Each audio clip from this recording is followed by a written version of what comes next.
Well, this one in my series, the atheist reads Christian literature, is When Unjust Critics Attacked by Dr. Shelton Smith. I've actually heard this guy preach several times. He's actually not too bad. But this one here, this pamphlet actually is not bad. So I'm just going to modify some of the stuff he says because I think it'll help anybody. So, like I said in all of my other videos, you should buy these things, Go to the sword of the Lord and get it. No problem. You want to learn what other people believe, right?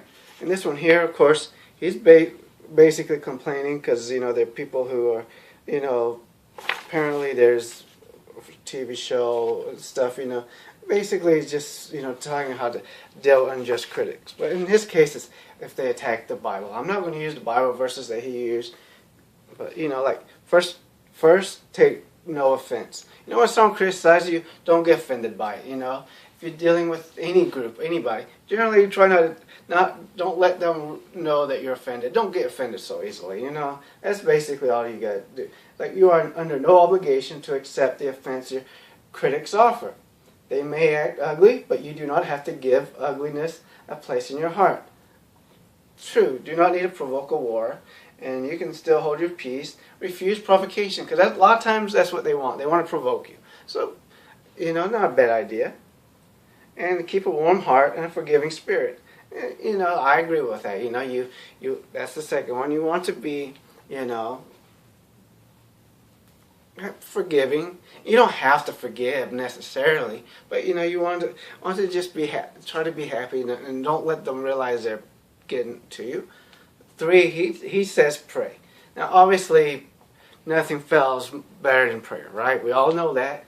I've been a Christian before. I know that. Believe me, I know nothing fails better than prayer.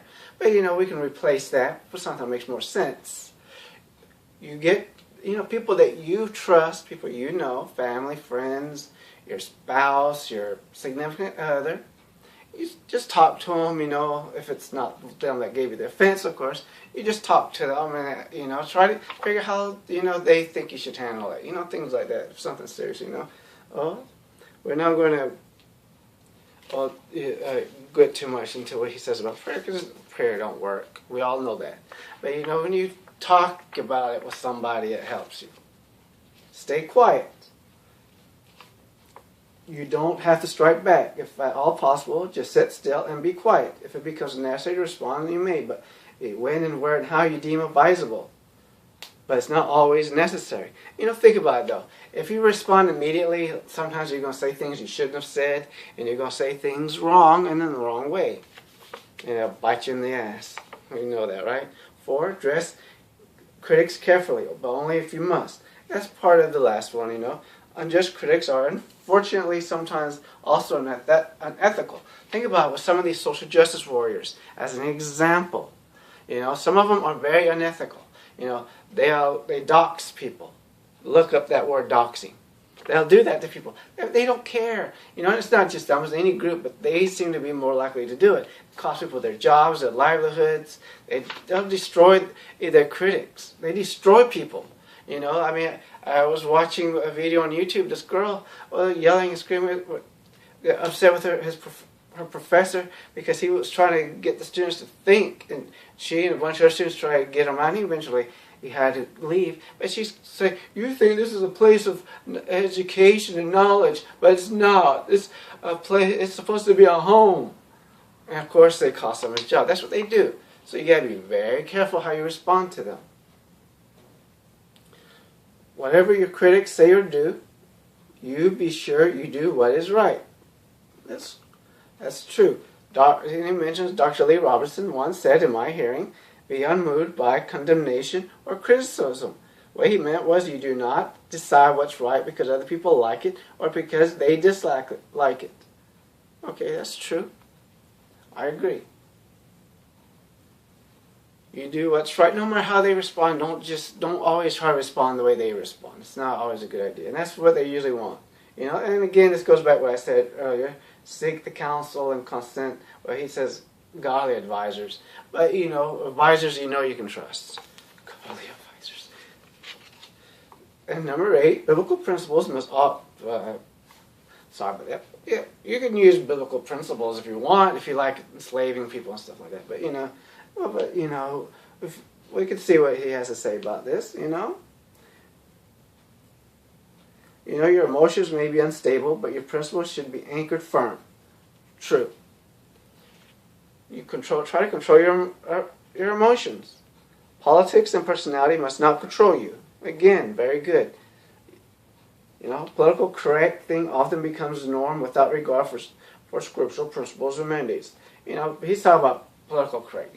It's not always good to be politically correct. I usually, I try to think of other people, how things affect others. So, popularity and preference, economic consequences, we're not going to worry about all that because these are getting into other stuff. But again, the last one, your critics must not set your agenda for you. That's true. They should not determine how you respond or when or where. You do not have to respond. You don't have to listen to them. A lot of times what they're trying to do is provoke you. Who cares? It's not just social justice warriors. People do try to make them out like they're just the most evil people, but they're not. Not most of them. Some of them, it's like with any type of group, you always have that minority that's just very, very horrible, But not all of them are. So don't.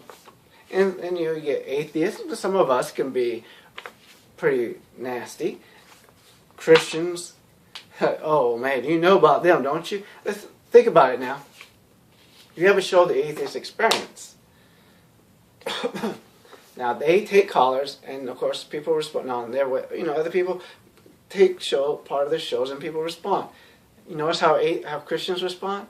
Now anything like space.com or any science websites, Christians, especially creationists, always have to respond, and they say the most silly, dumbest things about science and all this stuff. They think that scientists are out to disprove God, but science has nothing to say about it. You don't have to respond to them. Ignore them.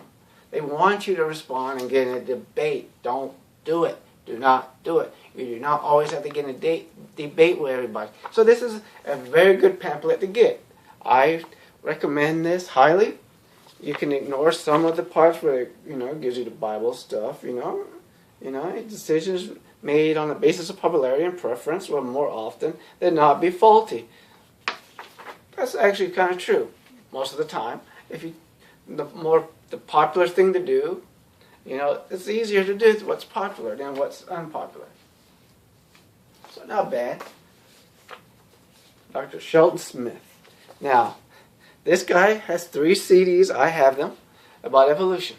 Now, he's wrong about everything he says about evolution. But in this case, I agree with him. Thanks. Please like, subscribe. Feel free to watch my other videos. Leave a message, comments or whatever. Thanks.